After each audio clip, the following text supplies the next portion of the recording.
इच्छा से कर रहा है। संसार में इतने सारे पाप हो रहे हैं, इसका मतलब सब भगवान करा रहा है। फिर तो इंसान दोषी नहीं है, फिर तो न्यायालय में, कोर्ट में भगवान को ही लाना चाहिए, उसी पर मुकदमा चलाना चाहिए। साहब कहते हैं नहीं, यह भाव ही गलत है। आदमी को नीच कहना यह उसकी वैचारिक हत्या है, और इससे बड़ा अपराध कोई दूसरा नहीं होता। शरीर मार दो, खत्म हो गया, पर विचार किसी को मार दो तो कितने पीढ़ियां, कितने जन्म जन्मांतर वो व्यक्ति उससे उबर नहीं पाता है। इसलिए ऐसे कलुषित विचार, ऐसे भ्रमपूर्ण विचार कभी भी देना नहीं चाहिए। और जो गुरु दे रहे हैं, साहब कहते हैं वो कसाई है, तो हम उसकी वैचारिक हत्या करते हैं, और यह भाव मनुष्य को जड़ से निकम्मा बना देता है। साहब कहते हैं जब इस तरह से किसी को कहा जाता है कि तुम अपने आप में कुछ नहीं हो, तुम कुछ कर ही नहीं सकते, तुम लाचार हो, बेवश हो, तो वो व्यक्ति निकम्मा हो जाता है। फिर हाथ पर हाथ धरे बैठे है, भगवान की तरफ देख रहा है, भगवान की ओर देख रहा है कि हे भगवान आप कृपा करो तो कुछ हो जाए। वो कुछ करना नहीं चाहता, फिर वो लाचार हो जाता है। और हमारे भारत देश में अधिकांश लाचारी का कारण भगवान ही है, अधिकांश भूखमरी और गरीबी का कारण भगवान ही है। क्योंकि आदमी यहाँ मेहनत नहीं करना चाहता, यहाँ सोचता है पूजा करके कुछ मिल जाए, सरस्वती की पूजा से विद्या मिल जाए, लक्ष्मी की पूजा से धन मिल जाए, और शिव और शक्ति की पूजा से ऊर्जा मिल जाए, शक्ति मिल जाए। साहब कहते हैं ये सब बिना मेहनत के नहीं मिल सकता। और यही भाव यहाँ सबसे बड़ा बिखराव का कारण बना, बर्बादी का कारण बना। जब हम किसी को बार बार कहते हैं कि तुम दुर्बल हो, कुछ नहीं कर सकते, तो हम उसकी कितनी बड़ी हत्या करते हैं। जो विचार एवं उपदेश मनुष्य को प्रमुखापेक्षी एवं गुलाम बनाए, वे विष के समान हैं और उसे त्याग देना चाहिए। जो विचार किसी को लाचार बना दे, जो विचार किसी को कमजोर बना दे, साहब कहते हैं ऐसे विचारों का त्याग कर देना चाहिए। मानुष बड़ा बड़ा हो आया, एके पंडित सबे पढ़ाई। यह पंक्ति बड़ा मार्मिक है। साहब कहते हैं प्रतिभावानों एवं बुद्धिमानों की कमी संसार में न पहले थी न आज है। दुनिया में बड़े बड़े मनुष्य हुए हैं, परंतु सभी मत के पुरोहितों ने, पंडितों ने उन सबको प्रायः एक ही बात का पाठ पढ़ाया। तमाम प्रतिभावान लोग हुए इस धरती पर, तमाम तरह के ज्ञानी हुए इस धरती पर, एक से एक होनहार लोग हुए, लेकिन सभी मतपंथ के जो अपने अपने पुरोहित हैं, लगभग सबने सबको एक ही प्रकार का ज्ञान दिया कि तुम तुच्छ हो और तुम्हारा उद्धार किसी दूसरे देवी देवता के हाथ में। ये सबसे बड़ी वैचारिक हत्या है। जब हम किसी को कहते हैं तुम तुच्छ हो, तुम कुछ नहीं कर सकते, तुम्हारा कल्याण अमुक देवता करेंगे, अमुक भगवान करेंगे, ये सब बेवकूफ़ी की बातें हैं। कहीं कोई भगवान बाहर नहीं बैठा जो तुम्हारा कल्याण कर दे। लोग तो यहाँ तक कहते हैं कि सारा भगवान हमारे कहीं न कहीं आकाश में है, जो धीरे से हम जब प्रार्थना करते हैं तो उनकी कृपा मिलती। भगवान का मतलब ही है जो करुणावान है, जो करुणा का सागर है।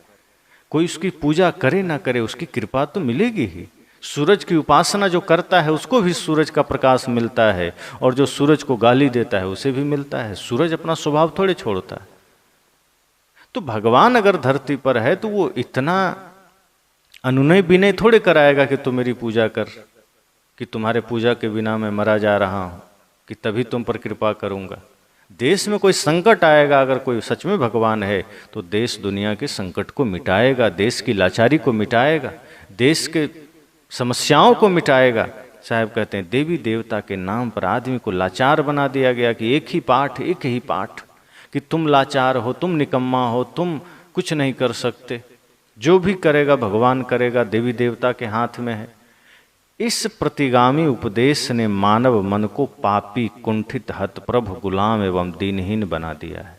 जो उपदेश मनुष्य को अपने कदमों पर खड़ा होने की प्रेरणा ना दे, उल्टा उसे लाचार बना दे, साहब कहते हैं वह समाज के लिए घातक है।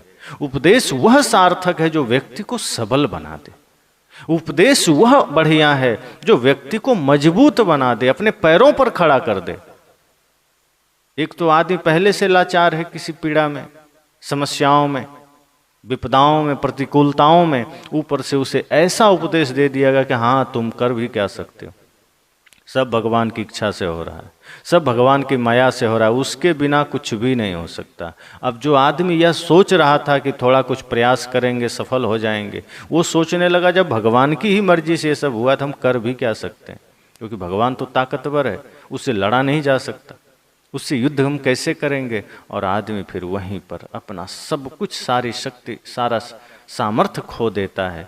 साहब कहते हैं बड़ा घातक है। गुरुओं द्वारा गलत दिशा पाकर बुद्धिमान एवं प्रतिभावान भी जड़ संस्कारों में फंसकर पंगु बन जाते हैं।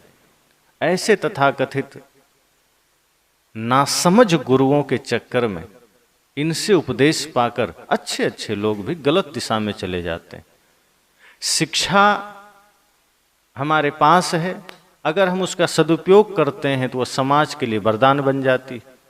शिक्षा का अगर दुरुपयोग किया जाए, जैसे लादेन ने किया, अन्य दुष्ट लोग करते रहते हैं समय समय से शिक्षा का दुरुपयोग, तो वही शिक्षा समाज के लिए पतन का कारण बन जाता है। किसी के पास बल है, जैसे हनुमान जी के पास भी बल था तो वो समाज कल्याण में उपयोग करते थे। कुंभकर्ण रावण के पास भी बल था तो समाज को नाश करने में उपयोग करते थे। इसी तरह हमारे पास जो भी साधन है, अगर उसे सही दिशा मिल जाए, सही गुरु मिल जाए। रावण को गुरु मिल गया कौन? शुक्राचार्य।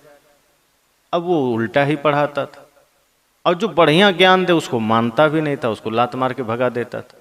जो उल्टा सिखाए वो उसी को मानता था। तो आज भी ऐसे गुरु हैं जो उल्टी सीधी बातें बताकर अच्छे अच्छे लोगों का मार्ग भी बदल देते हैं, उसे गलत दिशा में भेज देते हैं, उसकी प्रतिभा की हत्या कर देते हैं। साहब कहते हैं पढ़ना पढ़ो धरो जनि गोई, नहीं तो निश्चय जाहु बिगोई। साहब कहते हैं गुरुजनों, विद्वानों, पंडितों सब में श्रद्धा रखो, सबकी विद्याओं एवं उपदेशों का आदर करो, उन्हें श्रवण करो, पढ़ो, परंतु उनकी छानबीन भी करो। क्या है सत्य, क्या है असत्य, कोई क्या कह रहा है, उसकी वैज्ञानिकता क्या है, उसकी प्रामाणिकता क्या है। कोई कुछ बता रहा है तो उसकी प्रामाणिकता पर भी चर्चा करो, चिंतन करो। सुनो सबकी, सुनिए सबकी, निवेरिए अपनी। साहब कहते हैं सुनो, समझो, तब मानो। इसलिए पढ़ो, संतों, गुरुजनों, विद्वानों, पंडितों के विचारों को सुनो, श्रद्धा से सुनो, मनन करो, और फिर उनके उपदेशों का विचार करके, छानबीन करके, परख करके, उनमें जो सार है उसे स्वीकार करो, उसमें जो सत्य है उसे स्वीकार करो, भली भांति समझने का प्रयास करो। ये नहीं कि बड़े गुरु हैं कैसे इस पर विचार करें, जो कहा मान लिया, कि बड़े शास्त्र में लिखा है जो भी कहा मान लिया।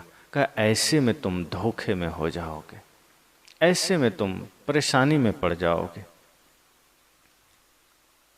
यदि ऐसा नहीं करते कि सत्य सत्य का निर्णय नहीं कर पाते, झूठ सच का निर्णय नहीं कर पाते, तो ऐसा न करने पर क्या होगा? तो निश्चय ही खो जाओगे, नहीं तो निश्चय जाहु बिगोई। स्वयं परख दृष्टि के अभाव में धर्म के नाम पर फैले शास्त्रों के वाणी जाल में मनुष्य अपनी गरिमा खो देता है। अगर हमारे पास विवेक की कसौटी नहीं है, हमारे पास विचार नहीं है, तो होगा क्या कि तमाम तरह की उलूल जुलूल बातें आएगी, हम उसमें फंसते चले जाएंगे। फिर मानव होने की जो गरिमा है, जो श्रेष्ठता है, जो महत्ता है, हम उसे ही खो देते हैं। फिर हम भी स्वयं को किंचिज्ञ मानने लगते हैं, अल्पज्ञ मानने लगते हैं।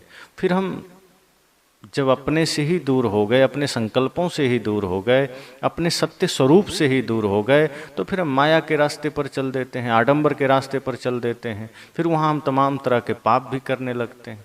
फिर हम तमाम तरह की समस्याएं अपने लिए और समाज के लिए खड़ी करने लगते हैं।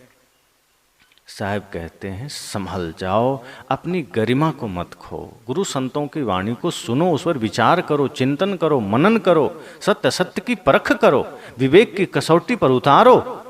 आंख बंद करके मानना नहीं है, अन्यथा अपनी गरिमा खो दोगे, अपनी प्रतिष्ठा खो दोगे, अपने मानव जीवन की महत्ता को खो दोगे, श्रेष्ठता को खो दोगे।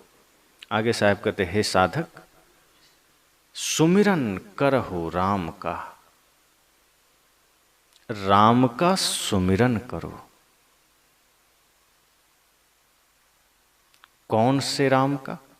अपने चेतन स्वरूप का, अपने अविनाशी स्वरूप का चिंतन करो, स्मरण करो।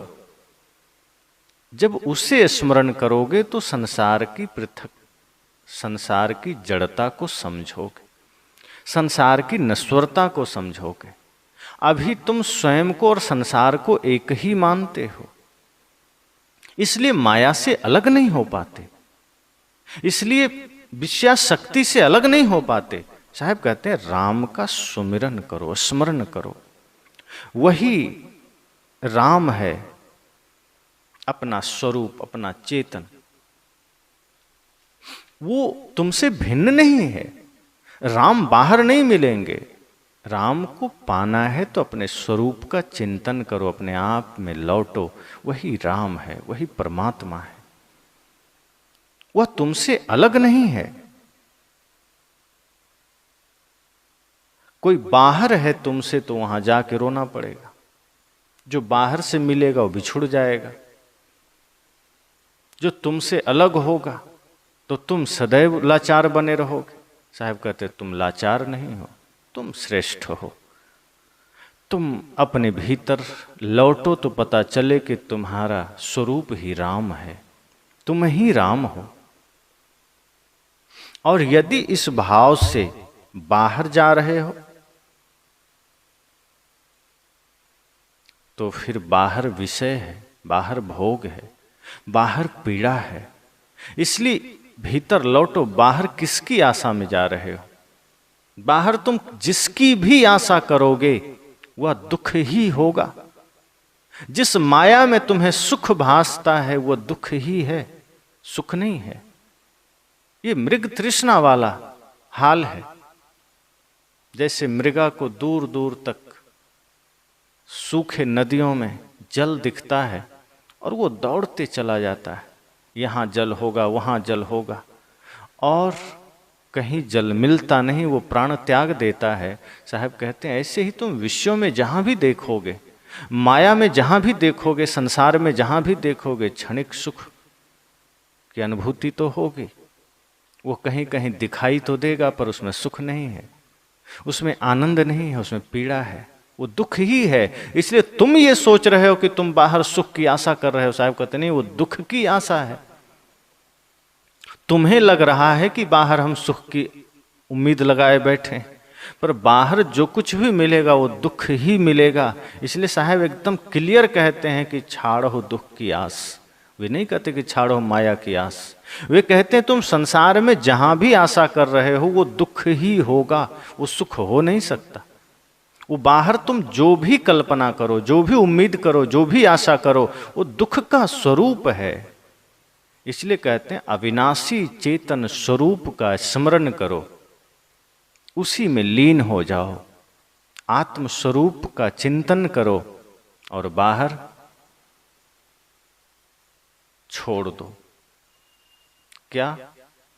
संसार की कामना, विषयाशक्ति की कामना।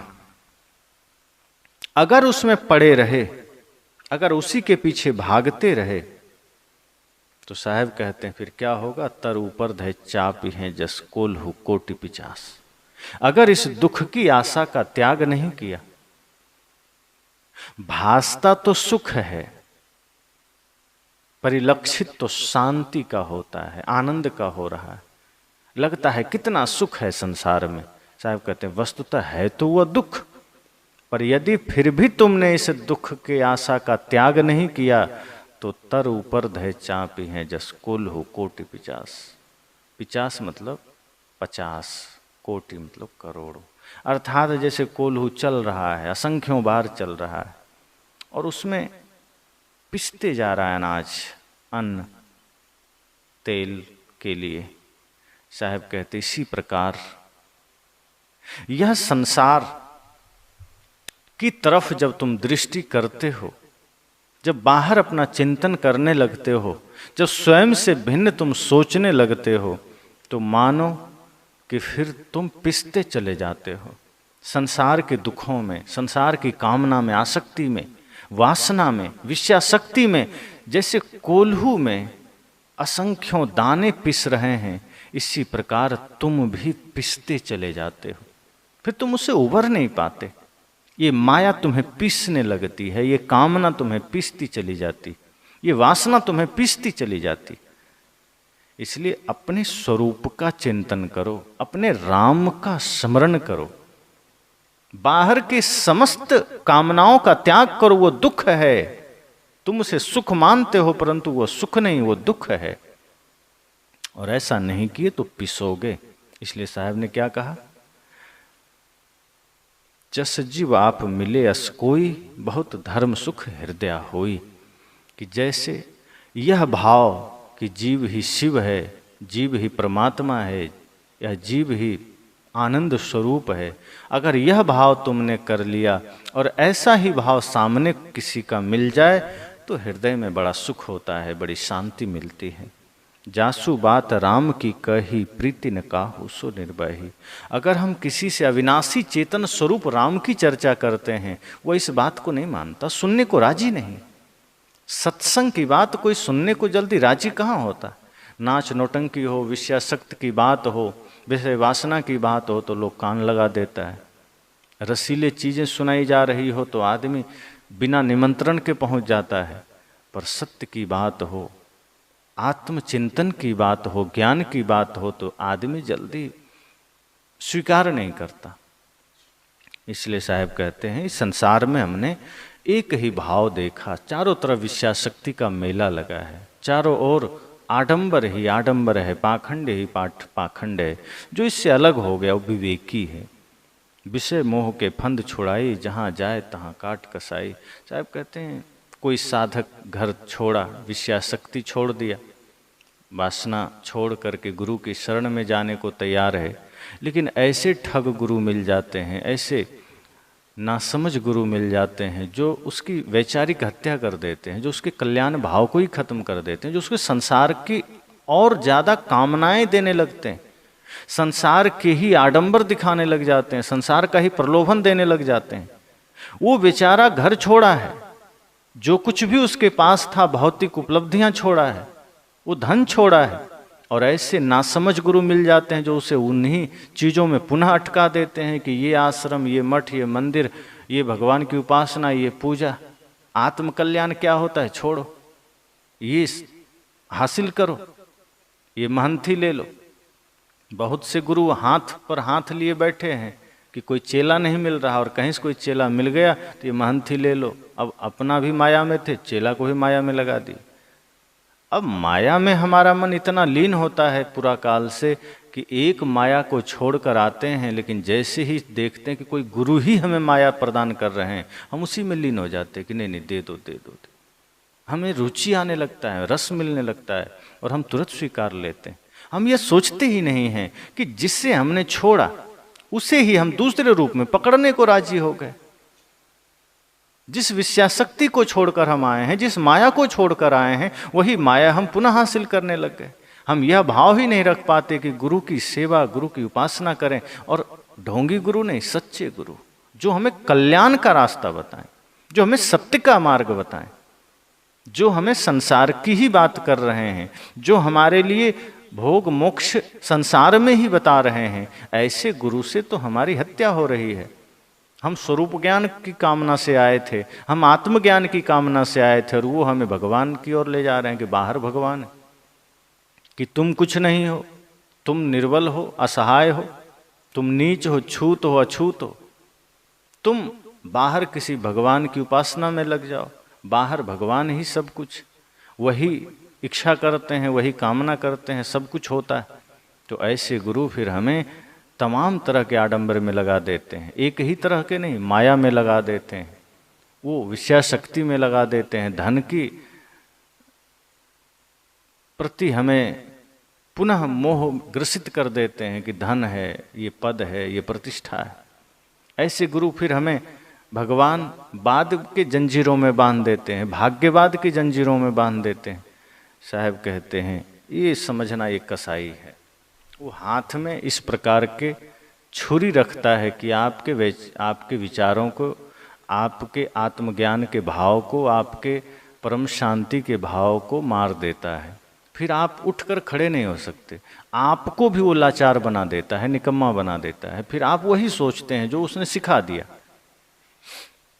और साहब कहते हैं अच्छी बातें जल्दी मन में नहीं आती, हम बमुश्किल अच्छे को देख करके कल्याण पथ पर आगे बढ़ते हैं। पर होता क्या है कि किसी ने उल्टा सीधा बता दिया तो मन उसी में लीन हो जाता है। हम सोचते हैं तो भी संत है, गुरु है, बता रहा है, ठीक ही होगा, चलो क्या दिक्कत है, ये भी तो उसी में। और वो कसाई का काम करता है, वो एक साधक की वैचारिक हत्या कर रहा है। वो आपके दिव्य विचारों को मार दिया, वो आपको निकम्मा लाचार बना दिया, वो आपको भाग्यवाद के भरोसे रहना सिखा दिया, वो आपको बाहर किसी मिट्टी पत्थर पानी पहाड़ में सिर झुकाना सिखा दिया कि वहीं सिर झुकाओ। साहब कहते हैं जीव अपने सरीखा सामने कोई मिल जाए, उसी में परमात्मा है, यह भाव कर लेना है। उसी के साथ हम वह भाव जागृत कर लें कि सब में परमात्मा है।